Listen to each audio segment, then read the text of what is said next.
One of my earliest memories is from when I was 3 years old. I can still recall brief flashes of sitting cross-legged, far too close to an old CRT television, clutching a Nintendo 64 controller and feeling absolute joy from playing Super Mario 64. Of course, with these memories come the caveat that I was actually way too young to be good at the game, so more than anything I just remember my older brother seeming like the coolest person in the world as he grabbed Bowser by the tail and flung him across the screen. As the years preceded, Mario 64 became a famed piece of video game history. It's so often worshipped for its innovation as the very first 3D platforming game. So much of modern video games owe it all to Mario 64, and even though its flaws are infamously frustrating, and even though games have evolved, Mario 64 still amazes me because when I dare to travel back and rediscover Princess Peach's castle, I still have so much fun.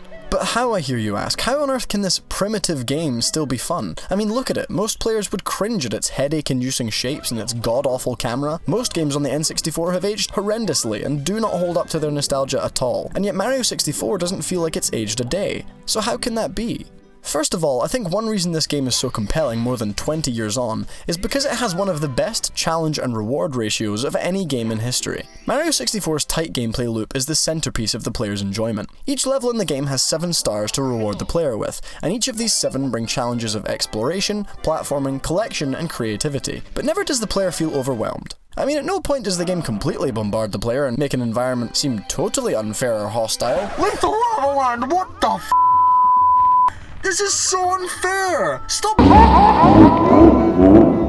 Okay, so sometimes this game is actually brutally challenging, but because the player is getting rewarded so frequently for getting through challenging segments, the game always feels more satisfying than it does unfair. Moreover, you'll see regular progress from completing the gameplay cycle. Get enough stars and you'll open up a new door to even more fantastical levels and more secret areas of the castle. Even to this day, games struggle to reach the greatness of this challenge and reward ratio. Super Mario Odyssey, the spiritual successor to 64, got criticized for being too easy at times, and arguably that is the case because they wanted to put so many goddamn moons in each of that game's levels. But the point is, even Nintendo haven't been able to replicate the greatness of this initial iteration of the ratio. The best way I can describe it is by saying that once you get into the swing of things, getting a power star feels like taking a hit of crack. I love when people say like crack, who've obviously never done crack.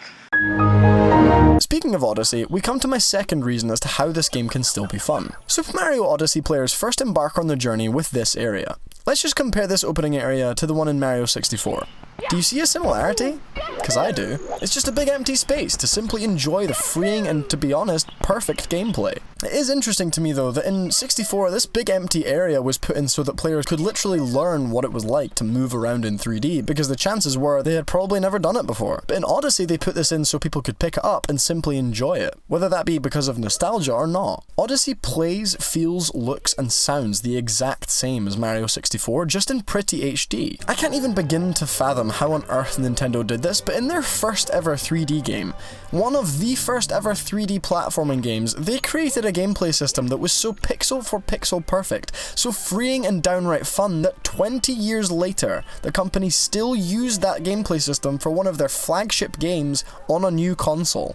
The movement in Mario 64 alone still holds up because the simple acts of moving around feel so good. I mean, Mario even leans into a run. Like, how could that be done in those days? This movement system also allows for so much creativity. In the old days of 2D platforming, Mario was a little limited because all he could really do was run and jump. But Nintendo broke the mold when they made 64. An entire manual of possible moves was available to the player here. All that was necessary was the skill to pull the amazing acrobatics off. And once the player masters them, it's such a blissfully enjoyable system to use. And on top of that, you know, Mario just always goes exactly where you want him to go. I mean, you might as well be controlling him telepathically.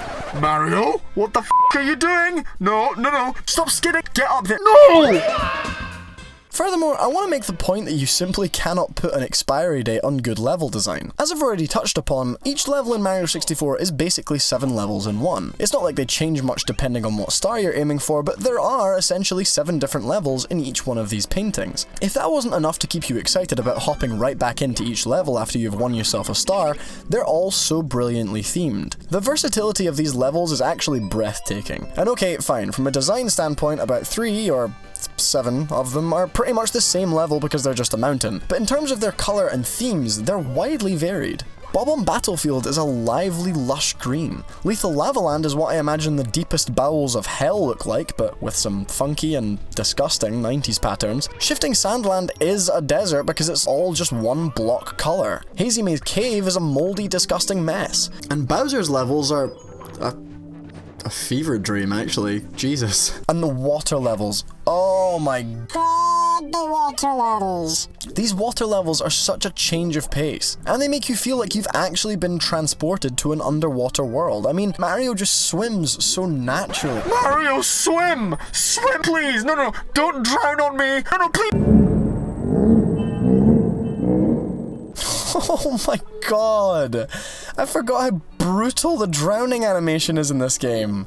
Ouch. No wonder this game gave me nightmares. Speaking of the water levels, I think one of the reasons this game has stood the test of time is because the soundtrack has never gotten old. Dire Dire Docks is probably one of my favourite pieces of music I've ever heard. The entire soundtrack is so atmospheric that whenever I hear it, I'm instantly transported to each track's corresponding level. And in fact, the sound design on the whole is so full for a game of this era. To get technical, the N64 was the first console that used a graphics card to process audio. The graphics card was called the Reality Coprocessor, and it was responsible for processing sounds, as opposed to previous consoles that just used sound cards, which, in those days, were really limited. The Reality Coprocessor, on the other hand, was capable of playing CD-quality audio despite the N64's controversial choice to use cartridges instead of discs. This is why each course in Mario 64 sounds so alive.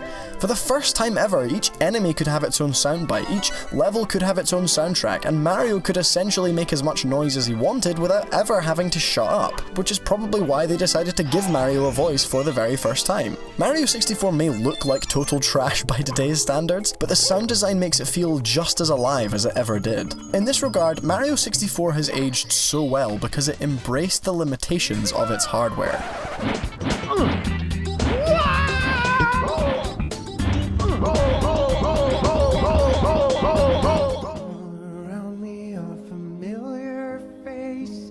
Embrace the limitations of its hardware. Embrace the limitations of its hardware. Daily races. Embrace the limitations of its hardware. I yield! Please, no more! So much has been said about Mario 64's innovation, so I don't want to labour that point here, but something that I don't think people understand is how well future-proofed this game really was. When Nintendo and Sony split upon their differences in how they wanted to make the next generation of games consoles, they made huge decisions for the types of games their platforms would host. While Sony chose to use discs for the PlayStation, which would allow them to have more static storage space, essentially giving their games higher amounts of data to play with, Nintendo chose cartridges. While discs can hold more data, the cartridges of the N64 could transfer data so much faster, allowing games to transport their players to different levels without huge, long, boring loading times. And Nintendo knew this. In fact, I think this is probably a reason why they chose cartridges. They knew the games they wanted to make, and if they had chosen discs, Mario 64 would be unbearable to go back to because every time you'd go from level to level, you'd have to sit and wait for it to load for like half an hour. Which console's library of games do you think has aged better? I can hear a lot of people making noise for an N64 mini console, but I heard no noise at all for Sony to make the PlayStation Classic. In fairness, I may be extremely biased here. As I said at the start, I have a hugely emotional connection to this game, but Mario 64 still holds up to me as a game, not just as a treasured piece of my childhood. Thank you so much for watching. I hope you enjoyed the video. Make sure to comment down below and tell me your earliest gaming memory, what level you love in Mario 64, and most of all, don't forget to subscribe and hit that bell icon to see more videos coming down the pipeline very soon. Before you go, did you know that we have a podcast called Podcoping? We do gaming topics, non-gaming topics, we recommend music and discuss news, and sometimes we even interview amazing guests. We also end each episode of the show with a shout out of a random subscriber from here on our YouTube channel. So give it some love and find out if this episode's random subscriber could be you. Lastly, let me just say thank you so much to all of you for helping us get to 300 subscribers. Lots of you have been saying in the comments of our videos that you're surprised we don't have a larger audience, and thank you for that. It's honestly really flattering to hear. We are growing slowly but surely, but if you want to help us really reach those bigger numbers, please share our content with a friend who would enjoy it. So that's it. Thank you so much for watching. Check out the description for all the links to the content we put out, subscribe to see more videos, and most importantly, tune in next time.